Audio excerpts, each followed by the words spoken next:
Hello everyone, Assalamu alaikum.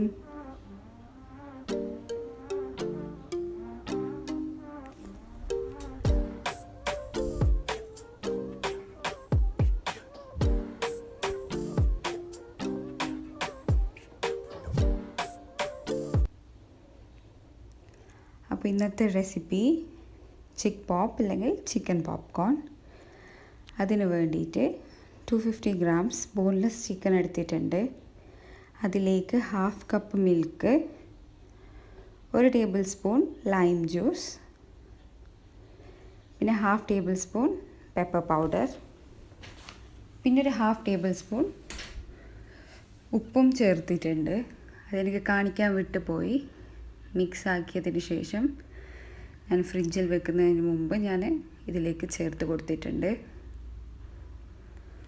അത് കഴിഞ്ഞ് ഇതിനെ നല്ലോണം മിക്സാക്കി ഒരു അരമണിക്കൂർ മാരിനേറ്റ് ചെയ്യാൻ ഫ്രിഡ്ജിൽ എടുത്തു വെക്കാം.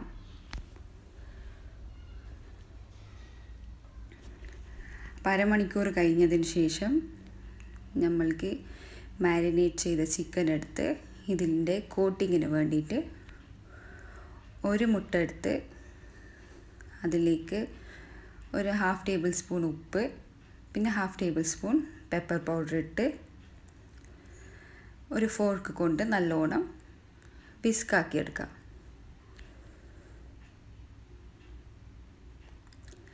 ഇത് കുട്ടികൾക്കൊക്കെ നല്ല ഇഷ്ടപ്പെടുന്ന ഒരു സ്നാക്കാണ്. നിങ്ങൾ എന്തായാലും ട്രൈ ചെയ്യണം. എന്നിട്ട് നമ്മൾ നേരത്തെ മാരിനേറ്റ് ചെയ്ത ചിക്കനെ എഗ് മിക്സ്ചറിലേക്ക് ഡിപ്പാക്കിയിട്ട് ഇത് ഓട്സാണ്, നോർമൽ ഓട്സ്. അതിനെ ഓട്സിൽ കോട്ട് ചെയ്യണം. എന്നിട്ട് വീണ്ടും എഗ് മിക്സ്ചറിലേക്ക് ഡിപ്പ് ചെയ്ത് 2 സൈഡും ഇതിനൊരു കോട്ടിങ് കൂടി കൊടുക്കണം നമ്മൾക്ക് ഓട്സിൻ്റെ. അപ്പോൾ ടോട്ടൽ 2 കോട്ട് ചെയ്യാനുണ്ട്. ഇതുപോലെ എല്ലാ ചിക്കനെയും ഇങ്ങനെ ഡബിൾ കോട്ട് ചെയ്തെടുക്കാം.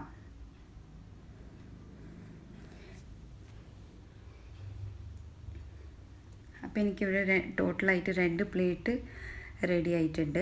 അപ്പോൾ ഒരു പ്ലേറ്റ് ഞാനിതിനെ ഒരു ബോക്സിലിട്ട് ഫ്രീസറിൽ സ്റ്റോർ ചെയ്യാൻ പോകുന്നു. ഇത് നമ്മൾക്ക് ഇങ്ങനെ ഉണ്ടാക്കി ഫ്രീസറിൽ സ്റ്റോർ ചെയ്യാൻ ഈസിയാണ്. ഇതുപോലത്തെ ഒരു ബോക്സിൽ നേരെ ഒരു 1 by 1 ആയിട്ട് എടുത്ത് വെക്കാം. എന്നിട്ട് നമ്മൾക്കിതിനെ ഫ്രൈ ചെയ്യുന്നതിന് ഒരു 10 മിനിറ്റ്സ് മുമ്പ് ഫ്രീസറിൽ നിന്ന് എടുത്ത് നമ്മൾക്കിതിനെ ഈസിലി ഫ്രൈ ചെയ്തെടുക്കാനും പറ്റും. അപ്പോൾ ഒരു ബോക്സ് ചിക്ക് പോപ്പ് ഇവിടെ റെഡി ആയിട്ടുണ്ട്. ഇതിനെ ഞാൻ ഫ്രീസറിൽ എടുത്ത് വെക്കാൻ പോവാണ്. മറ്റേ പ്ലേറ്റ് ഇപ്പോൾ ഫ്രൈ ചെയ്ത് എടുക്കാം.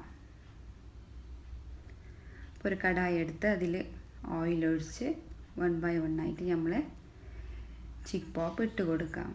എന്നിട്ട് നല്ലതുപോലെ ഫ്രൈ ചെയ്തെടുക്കണം.